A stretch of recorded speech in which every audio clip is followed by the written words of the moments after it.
Good morning. Well, I was very concerned to hear these revelations.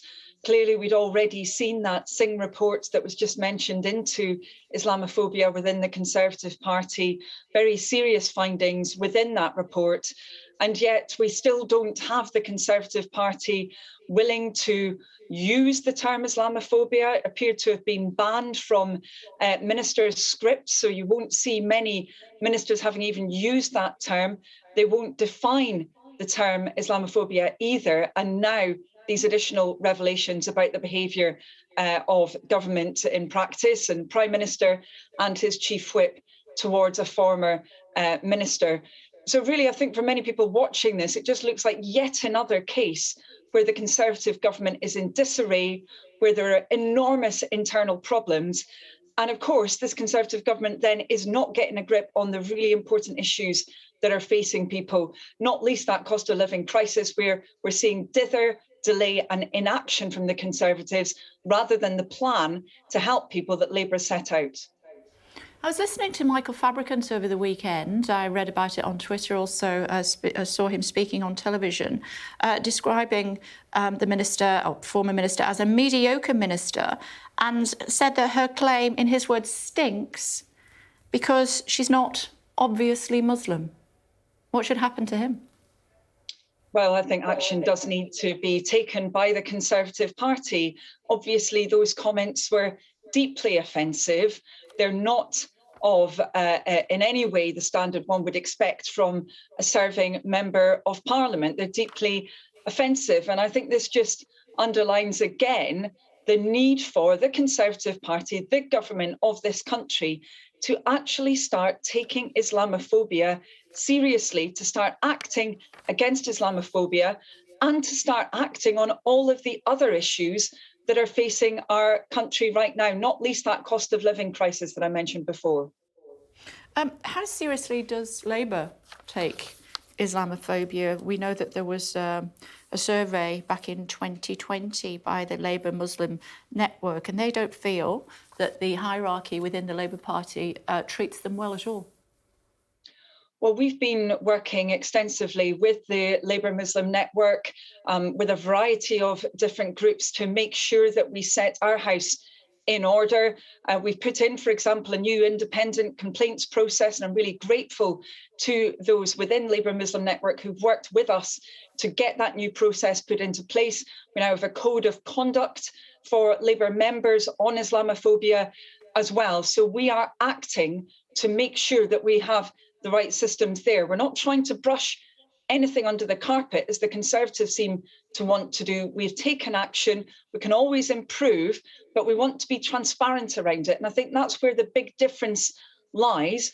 Where there have been problems within the Labour Party, we have sought to take action. We've been open about the need for change. Unfortunately, with the Conservatives, they just do not seem to be willing even to acknowledge that Islamophobia is a problem. And as I said, they don't even seem to be willing to use the term Islamophobia, even when it is clearly very present, sadly. Yeah, but let's continue to shine a light into the murky corners of the Labour Party. Further, 60% almost of Muslim members and supporters did not feel well represented by the leadership of the party, and 25% of them said that they directly experienced Islamophobia within the party. What sort of society are we living in? Well, Kay, that's why we've been taking action. That report was from a couple of years ago. It doesn't mean that everything is completely sorted out now. We still have more work to do, but it is why we need to be putting, as a party, as I said, those new processes in place. There's been a huge amount of change, a new code of conduct.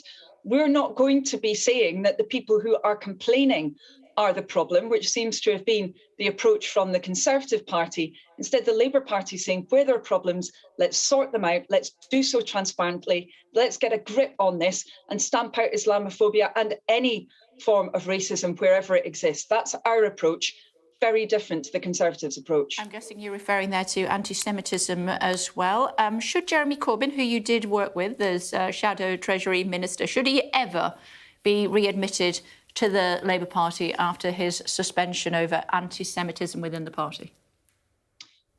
Well, the Labour Party has taken the decision to readmit Jeremy Corbyn under the complaints process. However, the whip, so the whipping mechanisms that everyone has been hearing so much about over recent days with the Conservative Party, that whip has not been restored to Jeremy Corbyn. It's a decision ultimately for the whip to take. We've been, again, very open about that, what that process is, and that's where the situation stands at the moment. Sure. Yeah, but that wasn't my question. My question is, what do you think?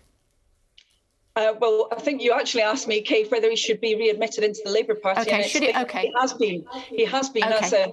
as a member through those processes. Okay, should he have the whip given back to him then? If we're going through semantics, what do you think?